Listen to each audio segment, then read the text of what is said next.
Tomorrow is, I'm going to do the same tomorrow. Mondays we'll do that.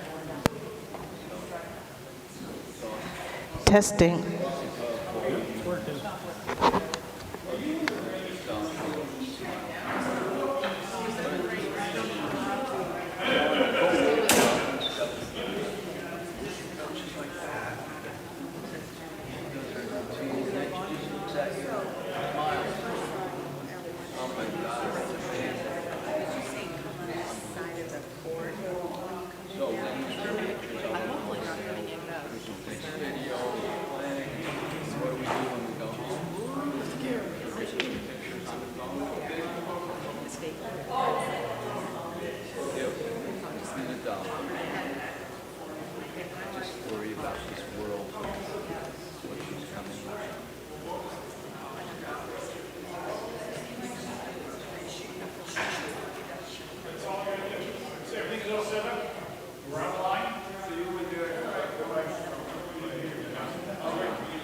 Testing. Testing. Is that good? Okay.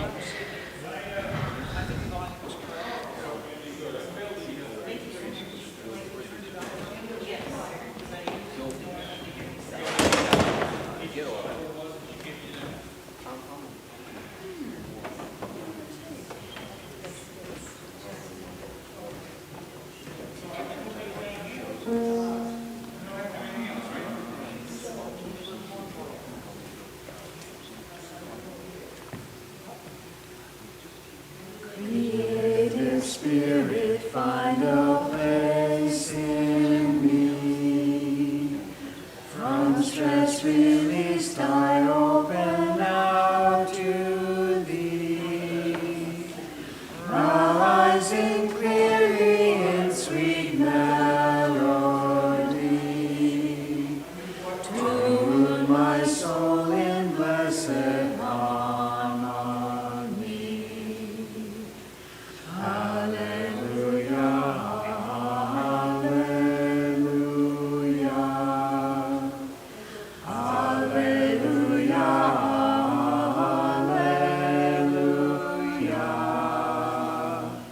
hallelujah,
Should we bless you back?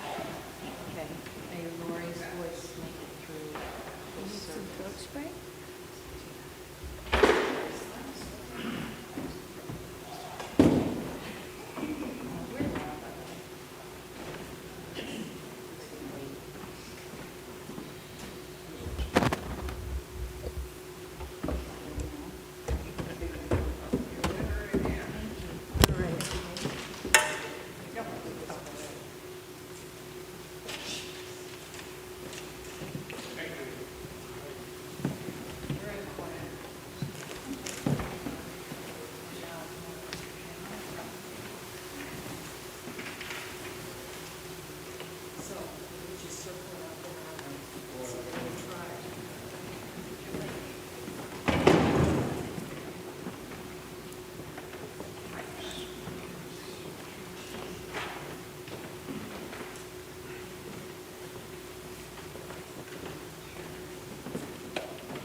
Good morning. My name is Diane Eicher. Our service leader today is our Reverend Dr. Lori Whittemore. Welcome to the Unitarian Universalist Church of Saco and Biddeford. We also want to welcome those joining us on YouTube and encourage you to have a candle or a chalice to light when we light ours here in a few moments. Whoever you are, wherever you come from, whomever you love, we are glad you are here with us today. The theme for today is creativity. We invite you to carry that theme with you as you are with us today and into your daily life when you leave here. We strive to be a green sanctuary. It gives roots and wings to our vision of a world where all people build toward a sustainable future and make reverence, gratitude, and care for the living earth central to our lives. We want to acknowledge that our building sits on the unceded land of the Wabanaki Confederation, which includes the Abenaki, Maliseet, Micmac, Passamaquoddy, and Penobscot nations. We invite you to take home the order of service for information and announcements, or you may leave it for recycling as you exit the sanctuary. Our current COVID guidelines are on the back page. There will be a social hour in the parish hall after the service. Please join us.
Please join me with the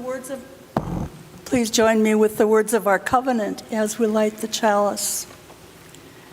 This is our sacred promise to gather together in peace, to truth in love, serve human need, so that all shall grow in harmony with the divine.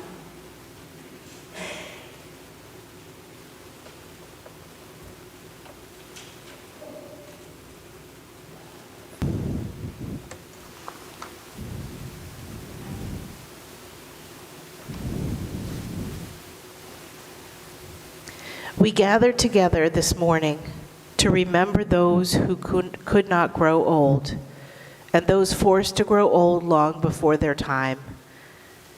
We gather together this morning to mourn and grieve with one another all of our losses, the people, the stories, the loved ones, and the futures they could or should have had. We gather together this morning to do the hard work of facing the difficult realities of our present and our past, where there is conflict, violence, war, and hatred. We gather together this morning to hold space for silence as we try to make meaning of our history, to help us work for peace and justice today.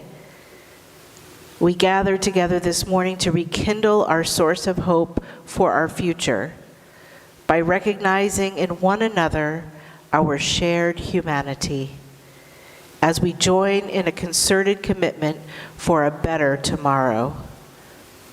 We gather together this morning because we need community to do all of this holy work.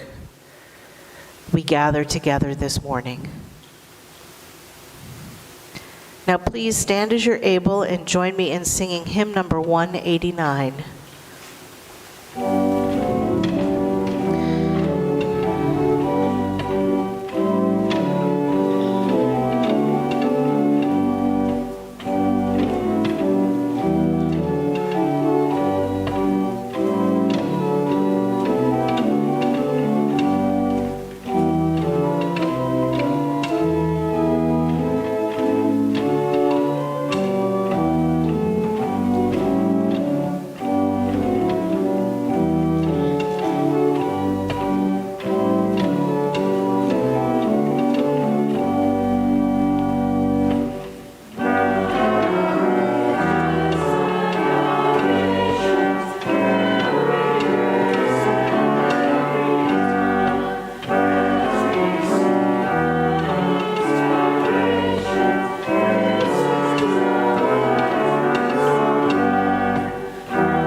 Good morning.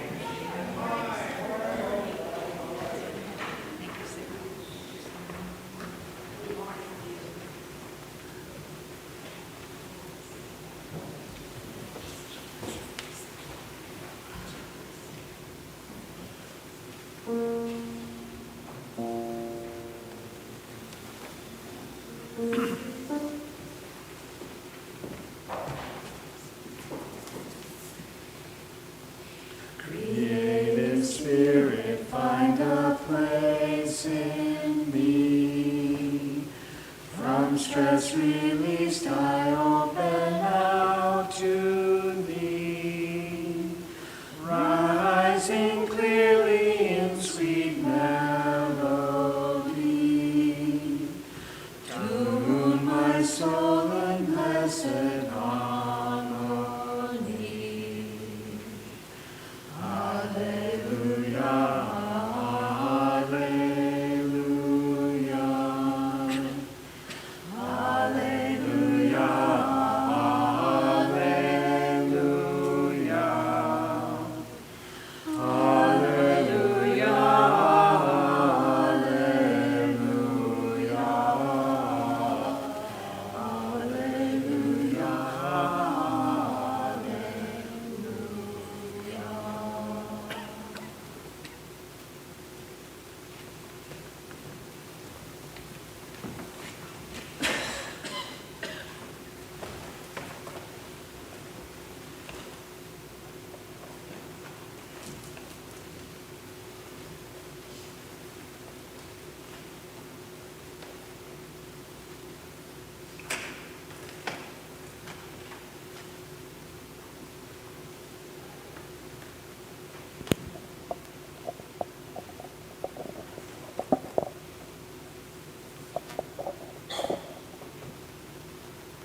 This is the time in our service when we invite people to share what is in their hearts, whether it is a great joy or a deep sorrow.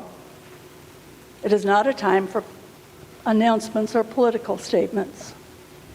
If you wish, please come forward to light a candle. Tell us your name if you'd like, and share your joy or sorrow with us if you choose to do so.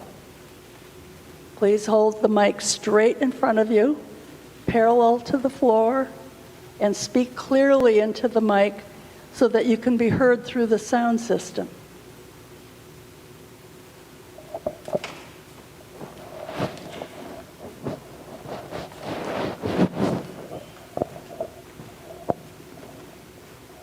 My name is Randa, she, her, hers. I have two things on my heart and mind today. This is the last Sunday of our Y-On month, and there was a meeting this week. It was called an emergency meeting, and very few people could show up. So we still have some emergencies, and it just shows how much work there is to do to support our immigrant neighbors. So I put together some lists of things to help get it off my mind, how people can help, but it's a lot. So there's one. There's a joy, like an anticipatory joy, that our church may be able to get off of fossil fuel to renewable fuel based on lots and lots and lots of research and support from the board, and hopefully from you all, we may be able to kick the fossil fuel habit.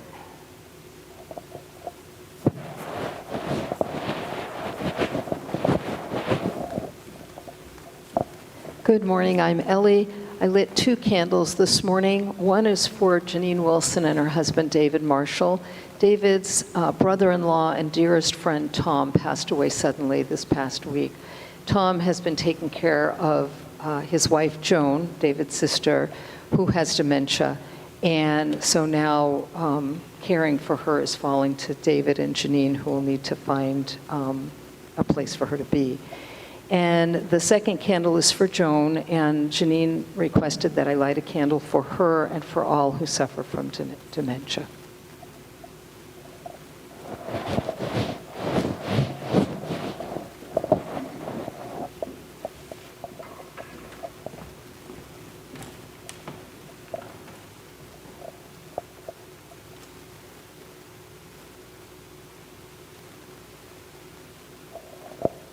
Good morning, I'm Doreen Spirito. I light 2 candles this morning. One for the Saco Food Pantry. They're open now 5 days, mornings a week, and they do not have enough food to supply so many people that are showing up.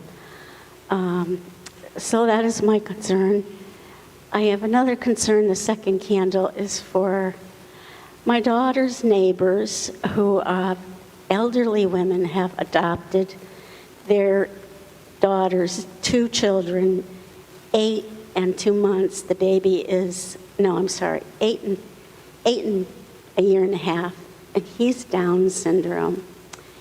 And the mother's in Florida, and she's very ill. And so these children need a lot of prayers.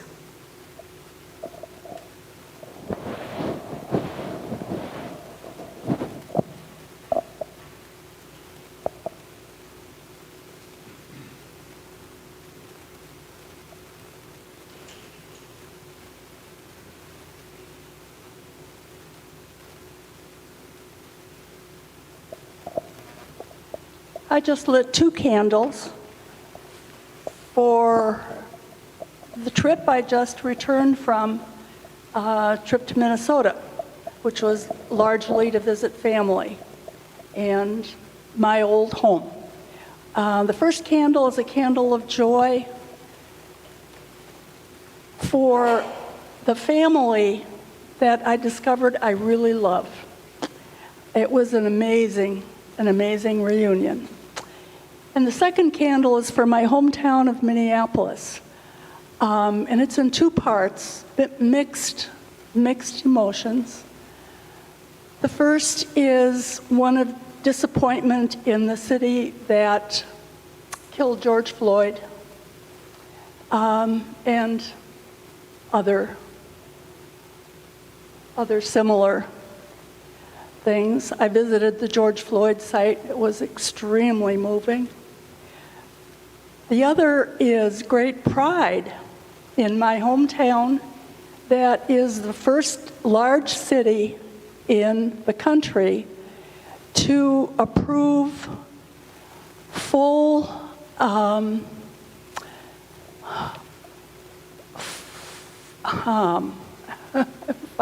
losing my words.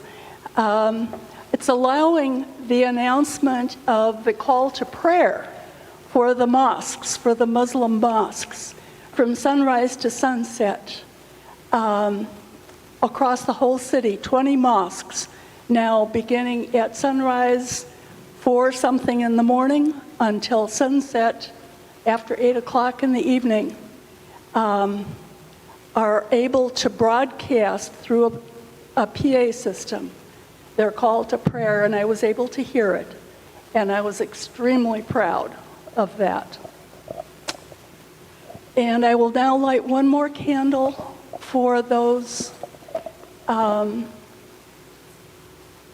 joys and sorrows that are left unspoken.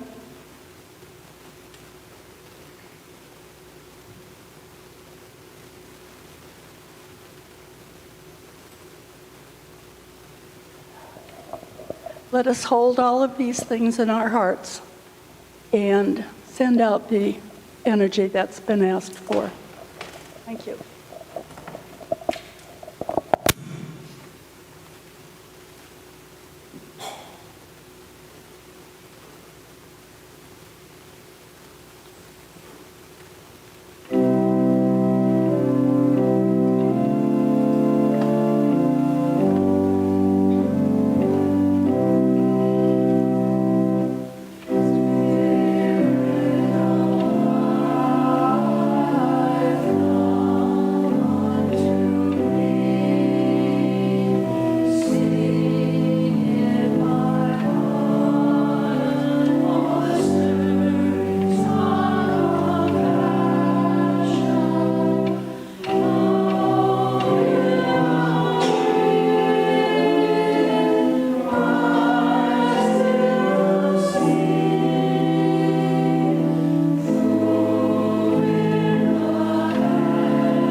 So we added children's stories knowing people were watching online and hoping some of them were children. And as it is, I've been reading them this way, but I was invited to come down and hold them in front of the camera and show the pictures. So if Sarah is ready, I'm going to come down and read and show. This book is by the famous poet Amanda Gorman, poet of spoken word, and it's called Change Sings.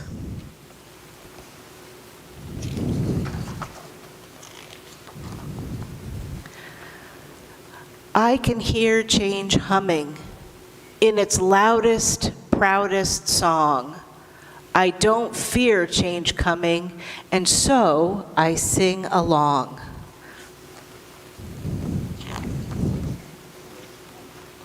I scream with the skies of red and blue streamers. I dream with the cries of tried and true dreamers.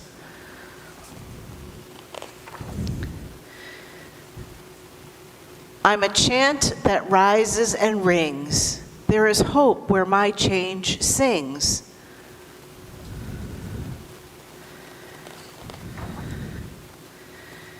Though some don't understand it, those windmills of mysteries, I sing with all the planet and its hills and its histories. I hum with 100 hearts, each of us lifting a hand. I use my strengths and smarts to take a knee to make a stand.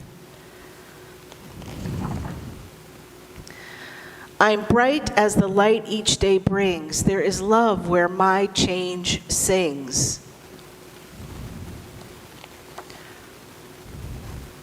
I show others tolerance, though it might take some courage. I don't make a taller fence, but fight to build a better bridge. I talk not only of distances from where and how we came.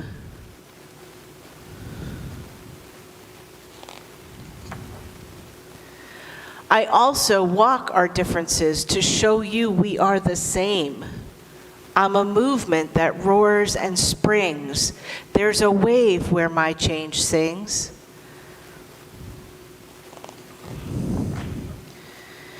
Change sings where? There inside me, because I'm the change I want to see.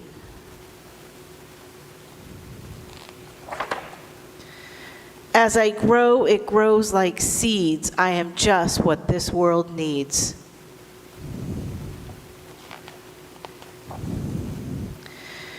We are the wave starting to spring, for we are the change we sing. We're what the world is becoming, and we know it won't be long. We are all change strumming. Won't you sing along?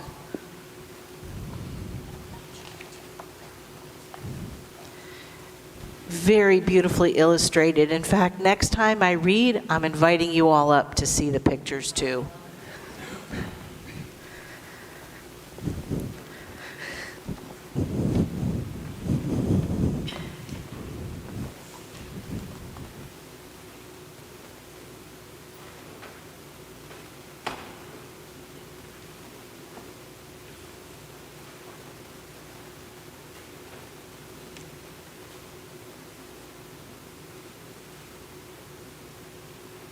Won't you stand as you're able and join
Memorial Day Prayer by Barbara Peskin. Spirit of life, whom we have called by many names, in thanksgiving and in anguish, bless the poets and those who mourn. Send peace for the soldiers who did not make the wars, but whose lives were consumed by them. Let strong trees grow above graves far from home.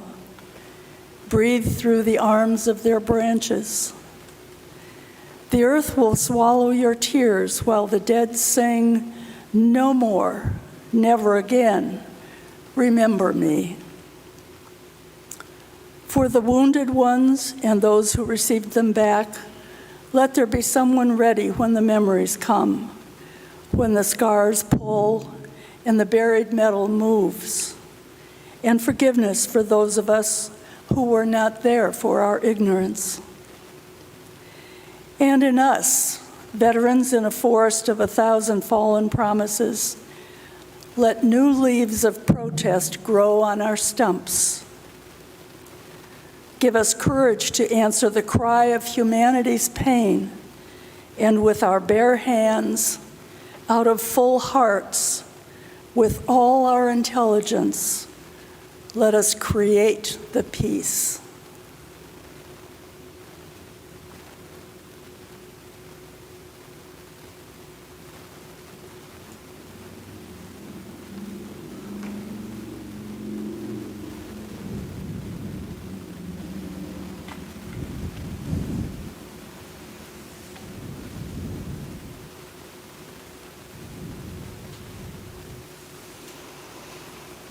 How good it is to be with you this morning and see all your faces. There is a quote attributed to Winston Churchill that goes like this: "History is always written by the winners. When two cultures clash, the loser is obliterated, and the winner writes history, writes the history books, books which glorify their own cause and disparage their conquered foe." So first of all, with some minimal research, it appears that this didn't even originate with Winston Churchill. And second of all, I think this statement is only partly true. Because those nations, cultures, peoples who were not obliterated, who were left broken, and in fact lived to tell their tale in art or artifacts, in tales and songs, and thank God, these live on beyond feelings of the era when the events played out. The events lose their existence as pure facts, if there is such a thing as pure facts. They are shaped by the winners, but also by those left behind, those marginalized, those oppressed, those who would be known as the proverbial losers. And they're narratives that stand the test of time through the persistent sharing of those left behind, left out, left in the margins. Their narratives live on through creativity. As a country, we have been the winner at some level for hundreds of years, shaped by white men with privilege of education, class, and wealth, ill-gotten or otherwise, winning on the basis of unfair advantages a lot of times, created in the face of stated ideals that do not match the basis of unfair advantage a lot of the times. Created in ways that play out that do not match what we believe, of how the brokers of laws and power work to keep the laws and power to themselves and for the people like them. There have been movements to call this out and set it right. Successful movements, some. In fact, movements so successful that it has caught the attention of the so-called winners. Movements that are continuously being challenged or cut off or morphed. Black Lives Matter to All Lives Matter to Blue Lives Matter. But creativity and passion tells the other sides of the story. Jazz, spoken word, gospel, all creative expressions from people not often thought of as the winners. This weekend is all about honoring those who made and are making sacrifices to preserve our freedom and tell all of our stories and live our free lives, even if the lives that don't match the brokers of powers. Book banning, gerrymandering, body regulating are examples of ways people are oppressed and silenced. I don't have to tell you that these are ways of oppressing people so their history or ability to shape their sovereignty are taken away. You know that. And still they, and still we, persist, sharing our stories in ways that only we know how to do. Change sings. It is also in the weavings and the quilts and the cooking and the dancing and the caring for others that tell an even deeper and richer story. People fight to preserve those rights. They have fought. They are still fighting for these rights to share our narratives, whatever they may be. People have fought and do fight to preserve and gain the rights so hard to achieve, not to the detriment of those in power, but as ways of expanding the circle of power in a way that expands the whole truth and the whole picture of our collective experience. In our nation, specifically in the context of this weekend, not to privilege some over others, but to expand the circle of freedom for all, in one of my favorite quotes by Ruth Bader Ginsburg, makes it so clear. She said to the Supreme Court, I believe before she became a part of it, she said to them, I ask no favor for my sex. All I ask, brethren, is that you take your feet off our necks. It is a wrong assumption, zero-sum thinking to believe that someone must lose for others to win. Someone has to be oppressed in order to preserve and protect power of another person. One has to create and sustain a controlled storytelling, a controlled story that prevents the telling and sharing of other stories in order to maintain status. Let us all tell our stories and be co-creators of this larger story, too inclusive to be contained. Truly preserving freedom, and in fact growing freedom, is done by making room for other perspectives, other stories, knowledge of people's experiences, access to voting, self-determination, reproductive health, for example, for a few examples, completely in line with our country's ideals, our best expression. The ideals men and women have fought for and fight for and died for. The ideals that soldiers' families also sacrifice to preserve for others. The ideals that leave soldiers broken and outcast, addicted and homeless.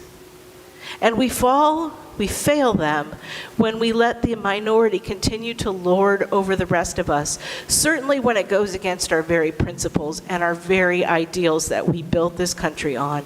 People's stories, through their creative expressions, whatever those may be, need to be told, need to be heard, and need to be experienced. What is to be done about efforts to control the narrative? It feels futile sometimes when the captains of industry use their creative forces to poison masses and shape hateful responses. Twitter, for instance, has recently been named a propaganda tool in its own right.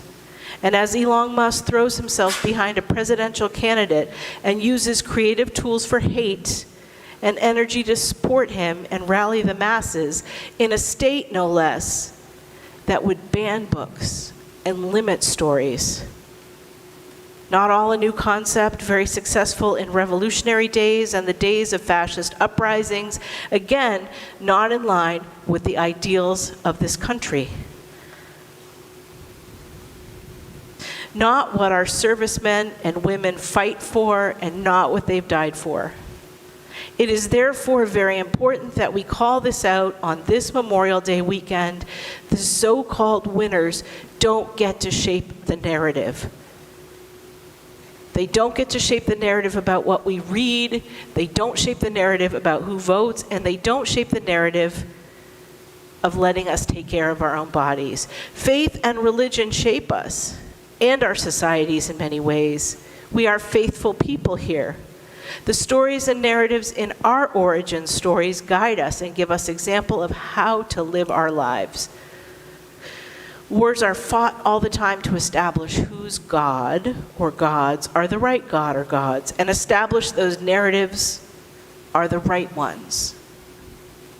This country's founders had the vision that all have the right to choose which religion is right for them, or no religion at all. Even though many came to create a city on the hill, in the end it was codified that there be freedom of religion. The fight has continued for soldiers of different traditions to even have their own marking of their representation and faith on their markers at Arlington National Cemetery. Families of Jews, of Muslims, and even pagans fought for that right because it's reflected in our ideals. We open up the story of America when we include their stories of those people and those narratives. This was taught to us in our Christian lineage, directly from the Gospels. The Synoptic Gospels, Matthew, Mark, and Luke, tell the same stories from different disciples' perspectives. The loaves and fishes is one of them. They'll say either 4,000 were fed, 5,000 were fed, some were men, some were both. More than 5,000 were fed. The feeding take places in different locations to different amounts of people. Perhaps these were meant to be different examples of different events. Perhaps they were meant to be different experiences of the same event. Regardless, we get a story told by three different disciples with three different perspectives, which does a couple of things for us on a macro level as people of faith. First, it sets an example that there is more than one way to experience things. One isn't the whole. One isn't more than others. Having more perspectives makes it richer and broader and stronger and easier to follow. This is not the only example in the Gospels. An interesting one to me is the death of Judas, for example. One witness says he dies from hanging, and another one says he just burst open and his guts fell out. Yeah. There are other examples, but these paint a clear enough picture. The different narratives enrich the story. The Bible is not inerrant. It's not one-dimensional. It's not a tool to control. It informs us that life is from different perspectives, and the different perspectives make a more rounded, more beautiful, more big picture, a kaleidoscope. That is one reason storytelling is so important. Every story can be told through many lenses, many perspectives. None is completely right. None is completely whole. No one is the only point of view. We live in a country that honors the different stories we must tell, including those who are and were the underdogs. If your arc of freedom is justice for all, you need all, as many as possible, perspectives on truth, on living experience, of people living out our ideals. We get through the creative lenses of those who experience are different than our own, or are different than those who hold the reins of power. We get them by considering the world as many. This is why the idea that church and schools are banning books, libraries are banning books, and it's so terrifying, an attempt to reduce our truths by excluding the truths of others. It's the epitome of an attack on our freedom. Amanda Gorman's anthem, it references Martin Luther King Jr. It references those who were homeless and hungry, taking a knee to make a stand, building a bridge rather than a fence. While some would restrict and oppress those words, Amanda names the hope and possibility and vision of youth, claiming the ideals that we express in our very Constitution. I wonder if her book will be banned. The book we read a couple weeks ago, My Name is Sun Goal, where a young refugee boy claims his identity through his name, even if letting people give him a nickname or a new name would be easier. My name is Sangol connects him to his skin, his kin, and his native lands. I wonder if that book would be banned in Florida. These creative voices are youth naming and claiming their vision and reality, and is an important reminder of what freedom truly means, what it means to live in a free society, what it means as a church to live in democracy. Hearing the stories of others and other points of view does something else for us that's enormously important. It allows for people to see themselves in the history they're living through. That is a whole other point of view to be made here. When the winners sculpt the history and decide who gets to be in the books, what they look like, for instance, others don't see themselves in it. When stories about God are stories of the old white man in the beard who has the son who is also a white man in a beard, all-powerful, inerrant, the only path to truth, how does a young black boy reconcile himself to divinity? Let me share a reading by Mark Morrison Reed, a UU author of Black Pioneers in a White Denomination. When I was a child, at bedtime, Mother would have us say prayers that begin, "Now I lay me down to sleep. The God to whom I said my," excuse me.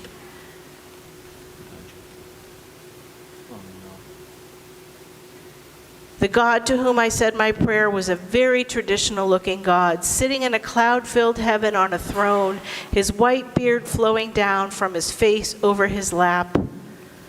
I began to wonder whether God was black or white. I decided it wouldn't be fair for God to be black or white. I decided he must be gray, like the people on our black and white TV set. Then I thought about the Chinese and the Native Americans and reconsidered. I finally concluded that God was a mixture that I could not even imagine. The power, the expansion of truth and experience to create the stories and perspectives of God as a mixture of everything, not of one thing. Recognizing that the concept of God is totally beyond the limits of anything we could hold to words and pictures, but through creativity we can expand humanity into the expansive, freely searching for truth for all. I'm going to share some more words by James McBride from his book, The Color of Water. A deep sigh. Oh boy, God's not black. He's not white. He's a spirit. Does he like black or white people better? He loves all people. He's a spirit. What's a spirit? A spirit's a spirit. What color is God's spirit? Son, it doesn't have color. God is the color of water. Water does not have a color. Now, despite using the proverbial he language, the message to me is that God is beyond color and is reflected back in whatever color the seer is. We are all a part of that picture. This narrative is fully inclusive of mystery in which it points to, a narrative that includes everyone. The power is there for everyone. The grace is there for everyone. Another narrative we could challenge and are challenging is the narratives around Thanksgiving, for instance. The previously controlled narrative of the gentle white folks sitting around a table with Native Americans celebrating a bountiful harvest. That narrative tells us that white people, through children's stories and folk tales, is only one perspective. It would be more interesting, at least to me, to hear a Native American aspect of it reflect in totality with our perspective of it. I wonder what a Native American might reflect on by watching a 5th grade Thanksgiving pageant, those that we don't normally have anymore. I wonder what their folk tales and folklore would be. Perhaps through a shared or integrated story, we might consider a fuller expression of what our common history looks like, that incorporates the narratives of the so-called winners of history and the people whose land was taken, whose people were killed. What are their stories? We even have our own recent example of changing our narrative here in the worship assistant's words about being on land of the Wabanaki by incorporating a Penobscot Native American's perspective of that we are sitting on the unceded land of the Wabanaki. Unceded, not given to us, but taken. A richer, different perspective on the history, a broader glimpse of what's really taken place. As we honor those who stood up and stepped in to fight for freedom, I want to encourage us to step in and stand up to realize a broader perspective than we once had. Stories that are hard to hear, stories that are not meant to make any particular kids feel left out or bad about themselves, or in fact, adults feel bad about themselves. That's one of the reasons we ban books now, because people feel bad about hearing this alternative history. But what's our responsibility in this broader story? A story that makes space for truth, that honors those who fight and fought to preserve the expansion of our freedom and live up to our ideals. What's our responsibility to encourage and protect the alternative stories, the stories yet to come? So I'm taking a page out of the book of Sue Gabrielson, who I had the great pleasure of spending time with last week. As many of you know, she now serves as UU minister in Fort Myers, Florida. What an interesting place to be a UU these days. So they are taking it on as a summer theme to read books that are banned in their state and have community discussions about them. Perhaps in solidarity, we could do the same. We could read 1, 2, or 3 stories and talk about those on our Sunday mornings. Narratives that the so-called winners would not have you hear, the narratives that expand our experience of truth and create an opportunity to grow and support and be transformed. What if we use 2 or 3 summer Sundays as a book group meeting? What if we commit to read 2 or 3 banned books and discuss what makes them banned? Or heck, if we do that, maybe we can imprint the books and their content into our brains so that we share the stories and keep those perspectives going. We could read Toni Morrison's Beloved, and or Christine Algier's Girls Like Us, or Ya Gyasa's Homegoing. One of these is lore, one of these is historical fiction, and one is a personal account of being a trafficked girl. What if we help change the narrative by helping magnify these banned books and the voices that would be silenced? Honoring creativity as the voice and path to freedom, and ultimately honoring those who stepped up and stepped in to preserve ours. On this Memorial Day weekend, and in lieu of our faith and our principles, let us pledge to encourage and protect the creativity that begs the questions that frees us all. Let us help so that the narratives of all from every vantage point can be experienced. For those who stood up and stepped in, so they did not do that in vain. And may it be so.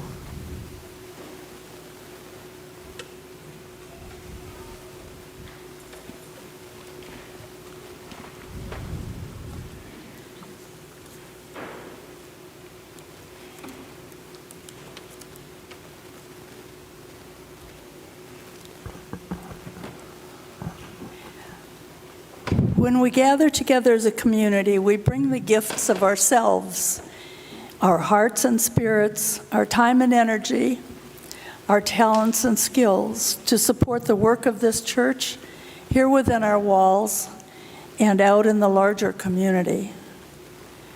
We also bring our gift of generosity, giving of what we have so that the work of this church may continue.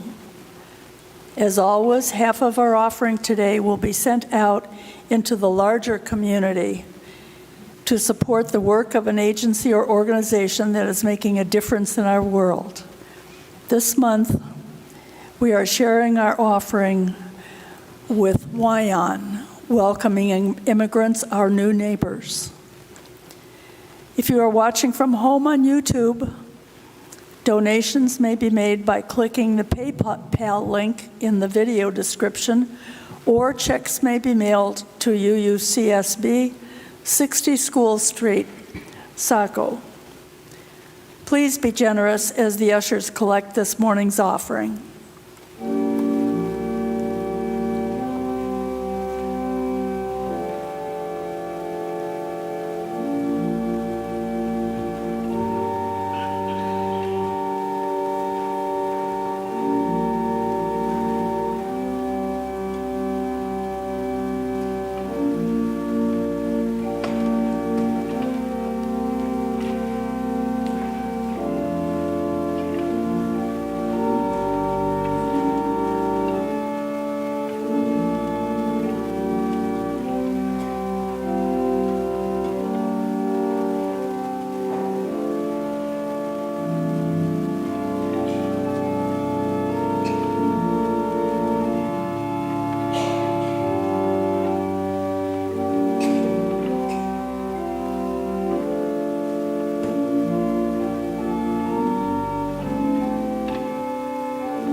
As we release this flame of the service today, we allow the spark of just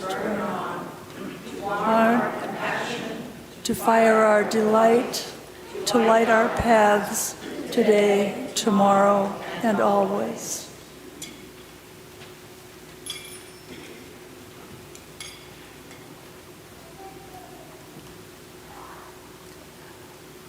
Please join us in the singing of closing hymn.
In the rising sun and its going down, we remember them.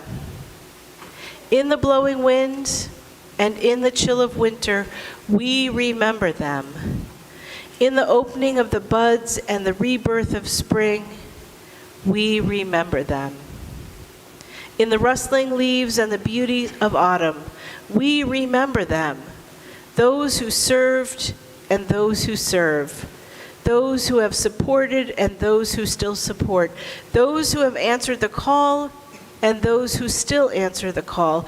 Those who stepped up and stepped in when they were asked. May the peace be upon them. May the narrative we now create be one of peace for all, so they're not asked again. And may it be so. Go in peace.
Our service is now concluded. Please remain seated for the postlude. There is no coffee hour, but if you'd like to have some fellowship in the parish hall, please, you are welcome to join us there.